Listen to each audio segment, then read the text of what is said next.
Le guste la traumatología, no tenemos ningún problema en que vayan y rojen. Tenemos una doctora que es la doctora Arita, que ya lleva rotando con nosotros cerca de 2 años, desde que era estudiante, ¿no? Ella todavía no es residente porque recién acaba de terminar su CEDUX, pero ella está ahí siempre con nosotros. La doctora Arita ya parece R1, R2, pero todavía no lo es, todavía no ha postulado. Y de esa manera hemos aceptado a algunos colegas que les gusta hacer un poco la traumatología, que es una especialidad bastante interesante. Dentro de las especialidades quirúrgicas, la traumatología es una especialidad que aún no compite con otras, ¿no? Hay otras especialidades que se pelean por los segmentos, etcétera, pero en la traumatología no nos hemos peleado. Hubo una época en que los reumatólogos que querían hacer procedimientos quirúrgicos, y el colegio médico dijo que no, y eso iba a ser nuestra competencia porque los reumatólogos querían hacer procedimientos que ya eran cuestiones de tipo quirúrgicas y la especialidad es una especialidad médica. Pero la ortopedia y traumatología, que es lo que estudia las enfermedades del aparato locomotor, todavía se mantiene entre las especialidades quirúrgicas y además médicas, ¿no? O sea, el traumatólogo no solamente opera, también hace cuestiones de consulta. Porque gran parte de la patología no es solamente la traumática, ni todas las otras que vienen con la ortopedia en el aspecto quirúrgico, sino también tiene una parte de manejo de tipo médico. Bueno, vamos a hablar hoy día de las infecciones osteoarticulares. En la traumatología solamente existen pocas emergencias y como ya ustedes están avanzando en el curso ya saben cuáles son, ¿no? Una de ellas es la infección en la articulación, que es una de las emergencias y justo hoy día vamos a hablar algo sobre ello. La otra es evidentemente el politraumatizado, las fracturas expuestas, el síndrome compartimental y las luxaciones de grandes articulaciones, ¿no? Esos son emergencias en la traumatología. No hay más en la traumatología porque las lesiones vasculares, producto de fracturas, y es una entidad compartida con los cirujanos vasculares, porque el traumatólogo puede entrenarse en reparación vascular, pero esencialmente eso no es su campo, ¿no? Ese es el campo del cirujano vascular. Entonces hoy día vamos a hablar de una de las emergencias, pero primero vamos a hablar sobre la infección en el hueso. Se van a dar cuenta que muchos de los slides que vamos a ver en la infección ósea es muy semejante al slide de la infección articular. Osteomielitis, si bien no es una emergencia, es el dolor de cabeza de todos los traumatólogos. Porque cuando nosotros tenemos una complicación de este tipo, de una infección a nivel del hueso, es, como dice la palabra, un derrotero. Es un paciente que siempre va a estar dando vueltas por el consultorio y va a ser muy difícil erradicarlo. Yo lo comparo con que tenemos una mina de socavón, ¿no? La mina de socavón es la que tiene labores, huecos. Hay otras minas que son a tajo abierto, que son las minas que hacen explotar el cerro y viene el camión y se lleva la tierra con los minerales. Acá tienen que entrar en los socavones y van haciendo camino como si fuera la montaña, como si fuera un queso, de esos quesos que tienen el hueco en su interior, ¿no? Y que nosotros tenemos en la mina a 1000 ladrones, y a mí se me da la tarea de sacar a todos los ladrones. Los ladrones vienen a hacer las bacterias. Entonces yo puedo ir por estos socavones y sacar de repente a 50, 80, y de repente quedan 3 o 4 o 5 ladrones metidos en la mina, y es suficiente para que estos procreen nuevamente y otra vez aparezcan los 1000, los 2000, los 5000, en este caso bacterias. Entonces es muy difícil erradicar la infección, como vamos a ver después.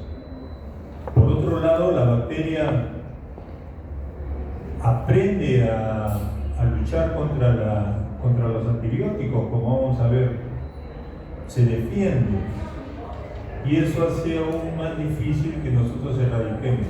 La osteomielitis no es una emergencia,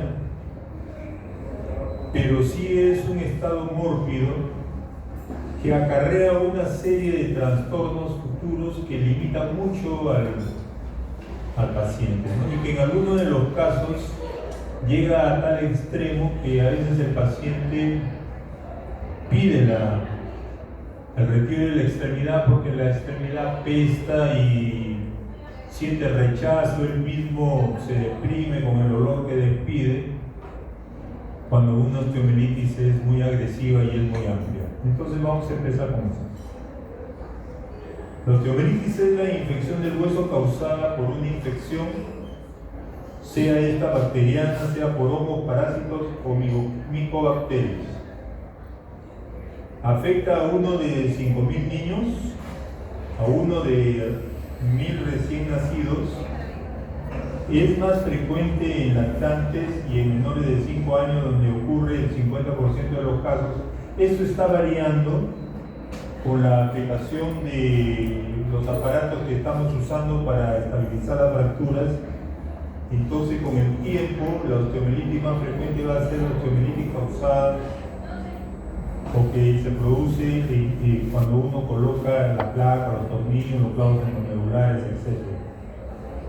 En hombres es más frecuente a 3 a 1 el estafilococo aureus. Esto tienen que siempre recordar, porque esto es pregunta de examen y esto les va a servir siempre. O sea, ustedes cuando hagan su internado, cuando hagan pediatría o cuando hagan medicina o cualquiera de las especialidades y tengan un proceso infeccioso a nivel del hueso, y como vamos a ver después, de articulación, el germen principal que está sospechoso de infección es el estafilococo aureus, a razón del 75 a 80% de los casos. Y eso justifica para que después en el tratamiento nosotros demos un antibiótico que ataque al estafilococo aureus. Es más frecuente en huesos largos, principalmente en los del miembro inferior. En la etiología, como se ha dicho, el estafilococo aureus está involucrado en el 75-80% de los casos, el estreptococo del grupo B en el 10% de los casos, y le siguen una serie de gérmenes, por ejemplo, Haemophilus influenzae, las pseudomonas, que puede afectar principalmente a los drogadictos, la salmonela, la brucela, tuberculosis y los hongos. Va a haber una clase de tuberculosis, me parece que va a ser mañana. Esto lo vamos a ver en un cuadrito y lo vamos a explicar mejor de acá a un momento.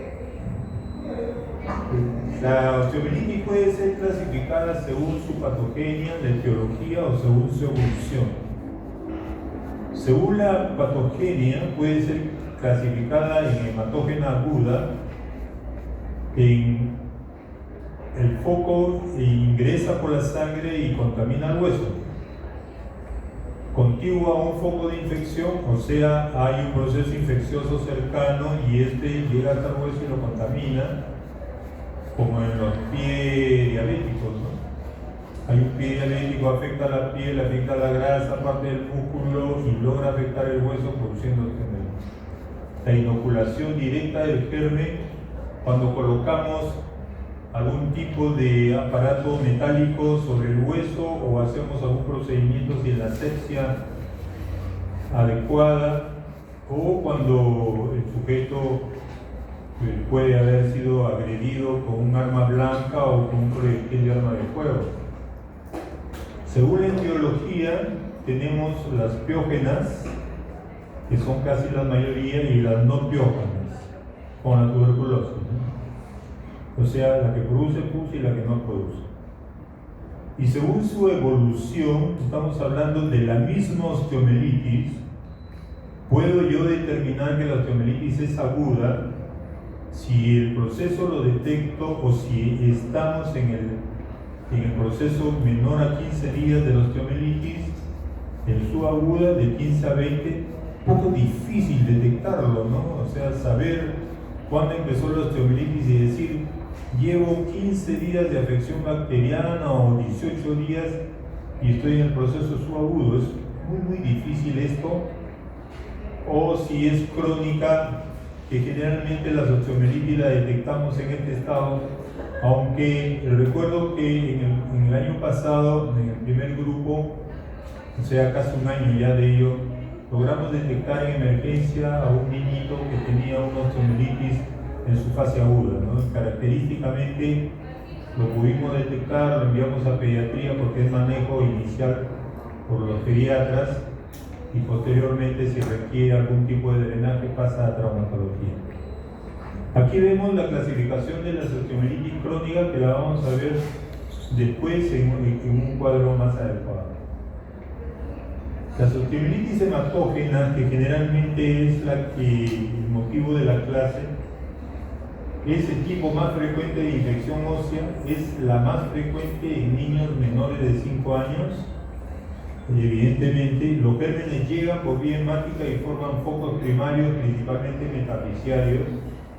La etiología va a depender de la edad, pero ya nuevamente, lo repito, el germen que más afecta aquí es el Staphylococcus aureus, y los factores importantes son la malnutrición, la inmunodepresión y la enfermedad crónica. Esto es lo que ocurre dentro de la patogenia de la osteomielitis. Aquí vemos la metáfisis de un hueso en crecimiento. Logramos ver la zona epifisiaria. Perdónenme un instante.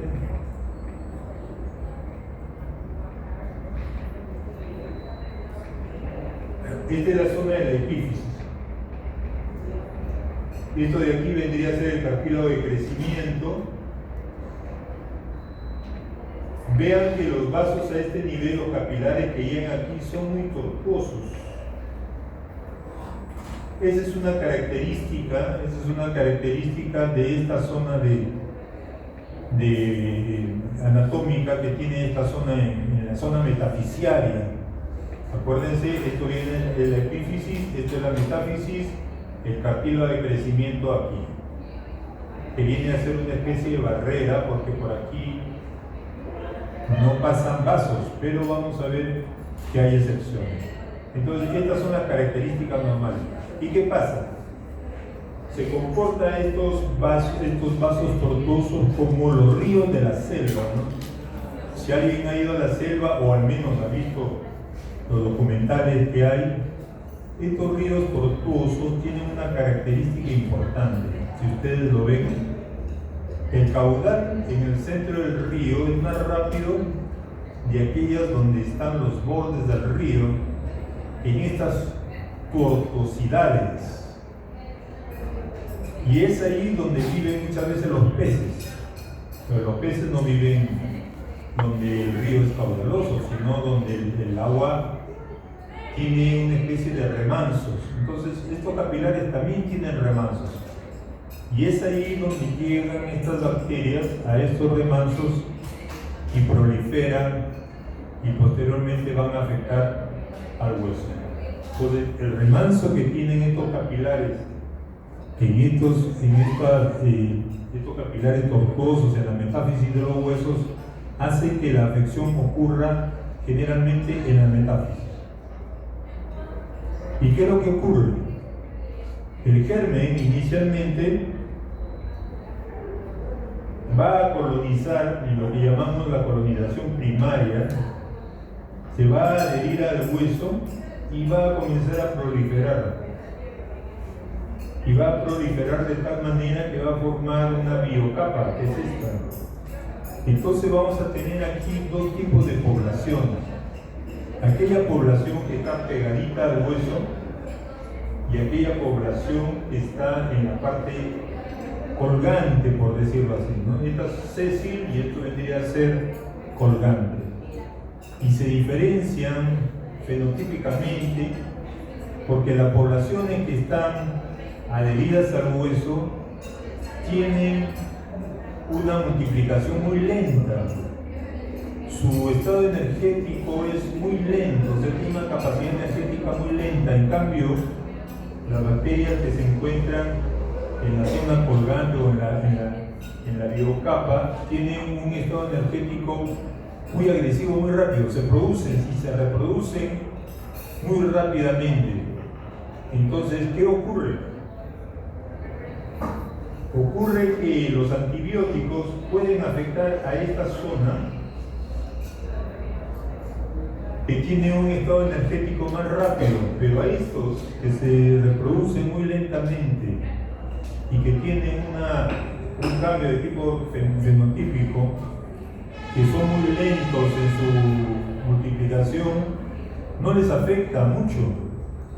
Y el antibiótico puede afectar a este tipo de población, en cambio a esta población que está muy pegadita, a la población sésil de bacterias, no los afecta mucho, y por eso estas bacterias hacen fácilmente resistencia a los antibióticos. He aquí la explicación por qué, a pesar de darle los mejores antibióticos, debido a esta característica de la bacteria de protegerse contra el antibiótico, hace que esta enfermedad perdure a través del tiempo y sea un dolor de cabeza para todos los traumatólogos. Y eso lo dice acá: las bacterias más externas de esta población planctónica muestran un estado metabólico activo y son más susceptibles a los antibióticos, mientras que las que viven en el interior del glicocálice, en esta parte sésil, sufren una modificación fenotípica y su estado de inactividad energética las hace resistentes a los antibióticos. ¿Y qué ocurre? Bueno, evidentemente que si tenemos un proceso infeccioso, el organismo no se queda con los brazos cruzados. Envía inmediatamente a nuestros sistemas de defensa, que son los glóbulos blancos, y los glóbulos blancos van y liberan sus lisocimas y todos los elementos. Pero al mismo tiempo que tratan de destruir las bacterias, destruyen también el sistema óseo. Entonces se forma un absceso ahí. Y este absceso, como está localizado en la metáfisis, le llamamos absceso metafisiario. Pero la pus se acumula en gran cantidad a este nivel y el organismo no puede mantener esta pus dentro. Inmediatamente busca canales para que esta pus salga al exterior. Y en ese proceso estos canales tratan de llegar a la superficie del hueso y se encuentran con el periósteo. Y el periósteo en los niños es bastante grueso y no lo puede atravesar. Entonces comienza a buscar una zona más débil del periósteo y lo separa del hueso, de tal manera que entre el periósteo y el hueso normal va a originarse un absceso, y como está debajo del periósteo lo vamos a denominar absceso subperióstico. Con el tiempo la pus que trata de salir por cualquier lado va a rodear y va a hacer que un fragmento óseo, por ejemplo este que está aquí, esté totalmente rodeado de pus. Y si está totalmente rodeado de pus, es como si fuera una isla que no le llega ningún tipo de alimento. No le llega nutrición, no le llega sangre, no le llega oxígeno, no le llegan nutrientes. Entonces esto comienza a tener una necrosis de tipo avascular. Y este tiene un nombre, esto se llama secuestro. Esta necrosis en el hueso producto de una infección se llama secuestro. Entonces estamos aprendiendo nuevos nombres: el absceso metafisiario, la fístula intraósea, el absceso subperióstico, el secuestro, y no contento, el organismo dice, algo pasa, porque el periósteo se ha separado del hueso sano. Entonces el periósteo, que es formador de hueso, comienza a formar hueso, como una especie de callo, y ese hueso nuevo lo conocemos como involucro. El hueso nuevo que se forma por un proceso infeccioso, a eso le llamamos involucro. Este es el involucro. Finalmente la pus logra perforar el periósteo y contamina la parte blanda, lo cual puede producir una infección de partes blandas, una fístula cutánea, y finalmente perfora la piel y sale al exterior, y nosotros lo vemos la pus en el exterior. Miren todo lo que ha ocurrido en el caso de una osteomielitis hematógena, cómo es que el germen al llegar a esta zona termina saliendo hacia el exterior, y lo que va a producir es una cavidad infectada con gérmenes que hemos dicho que parece que fuera una mina, que es muy difícil de erradicar, porque acá la única solución para yo estar seguro de que esté erradicada totalmente la infección, porque puede haber contaminación de esta zona de forma microscópica y yo no la veo, sería retirar todo el hueso, y eso no se puede hacer, ¿no? Pues sacar todo este pedazo de hueso, así como hacen los cirujanos, y dicen, se ha infectado la apéndice, ya hay que sacarlo todo. Se ha infectado la vesícula, ya sácala todita. No podemos, yo no puedo agarrar acá y sacar todo este fragmento de hueso y decir, ya pues saquémoslo todo, ¿no? Entonces, ¿cómo después tengo que hacer, ¿no? Aunque hay procedimientos de alargamiento o de transporte que pudiera hacer, pero no son tan simples. Todo este proceso es lo que ocurre en la osteomielitis hematógena. Hasta la formación del absceso metafisiario vendría a ser la etapa aguda. Todo esto de acá ocurre ya en la etapa crónica. No lo podemos diferenciar claramente porque son cuestiones de días, de tiempo solamente. Acá está, para repetirlo, el absceso metafisiario, el absceso subperióstico, el absceso del tejido de parte blanda, la fístula cutánea, y por otro lado tengo la infección de la cavidad medular, necrosis ósea, lo que llamamos el secuestro, neoformación ósea, lo que llamamos involucro, la osteomielitis crónica y bueno, que va a fístula. Y aquí tenemos la bacteria en sangre, proliferación bacteriana en la metáfisis, el absceso metafisiario que pasa a trombosis de vasos, secuestro, aumento de la presión medular, etcétera, que ya hemos visto. Pero aquí en este slide nos está dando dos situaciones importantes. Nos dice que en menores de 18 meses puede haber infección en la epífisis. Esta es una cosa nueva, ¿verdad?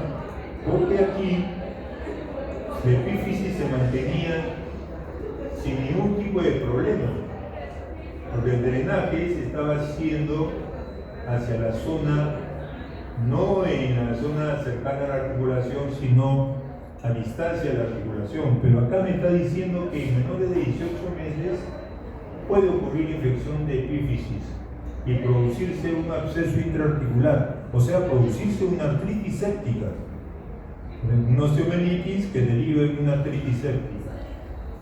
Y que el absceso metafisiario, dado que existen metáfisis intraarticulares, ojo con eso, hay metáfisis que son intraarticulares, puede también llevar a producir un proceso infeccioso articular.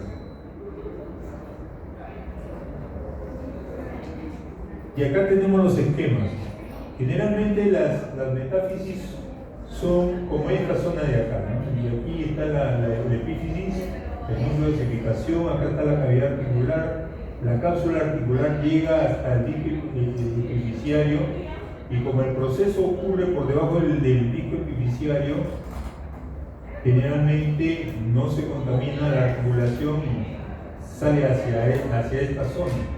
Pero si la cavidad articular, la cápsula, llega muy por debajo del ducto epifisiario, como en este caso, cuando el acceso metafisiario drena hacia la articulación. Y al drenar la articulación la contamina y contamina también la epífisis. O sea que aquí tenemos osteomelitis y tenemos también infección articular. Entonces, puedo tener en las osteomelitis también un proceso articular, y eso es importante porque eso me va a ayudar en el tratamiento, porque ya hemos dicho que si bien la osteomelitis no es una emergencia, la artritis sí lo es. Pero no solamente eso, sino de que el proceso infeccioso también se puede dar a nivel de la zona epifisiaria, debido a que en el disco epifisiario existe una comunicación, existe una irrigación metafisiario-epifisiaria. Y eso porque antes de los 18 meses esta circulación está abierta. Ya después de los 18 meses se cierra la circulación y ya no hay comunicación de la metáfisis con la epífisis. Entonces tengo dos situaciones en las cuales puedo yo tener problema de la epífisis y posterior de la cavidad articular, sea en menores de 18 meses o sea en aquellas articulaciones que son interarticulares. Esta pregunta es importante. Entonces, en metáfisis articulares puede coexistir osteomelitis con artritis, y eso puede ocurrir en esta metáfisis principalmente en la proximal del húmero, en la proximal del radio, en la proximal del fémur y en la distal de la tibia. Estas son las principales localizaciones de la osteomelitis hematógena, siempre en la metáfisis. Como regla, si se dan cuenta, las dos primeras son las que están alrededor de la rodilla, ¿verdad? Metáfisis distal del fémur, metáfisis proximal de la tibia. Estas están metáfisis distal del fémur, metáfisis proximal de la tibia. Metáfisis proximal del fémur, o sea, al nivel de la cadera, metáfisis proximal del húmero y metáfisis distal del radio. Estas son las principales localizaciones. Dentro de la etiología, como se ha dicho, hemos dicho que principalmente el germen que tenemos para encontrar. Hay que cerrar la puerta. Hay que decirle que ya grite mucho, por favor. Ya, ahí está mejor. El estafilococo aureus se encuentra en todos los grupos, ¿no? Pero hay algunas características, ¿no? El Streptococcus acarictiae, Lobacillus grande activo, la cándida, el Streptococcus para menores de 2 meses, el Streptococcus pyogenes, el Pneumoniae, la Klebsiella kingae, el Haemophilus influenzae tipo B, entre los 2 y 5 años, y para mayores de 5 años, el Streptococcus pyogenes y la Neisseria gonorrhoeae. Aquí ponen en menores de 5 años la Neisseria, bueno, o en los adolescentes, pero el grupo es en menores de 5 años, y por el despertar sexual es que aparece aquí la Neisseria gonorrhoeae, que antes era mucho más frecuente que en la actualidad. Ahora, yo les pregunto, ¿por qué la cándida es tan importante en menores de 2 meses?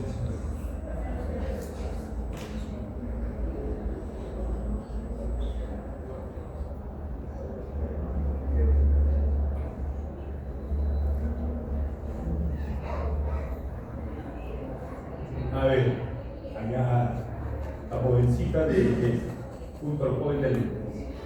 ¿Por qué crees? Puede ser por la inmunosupresión. ¿Por qué? No te escucho.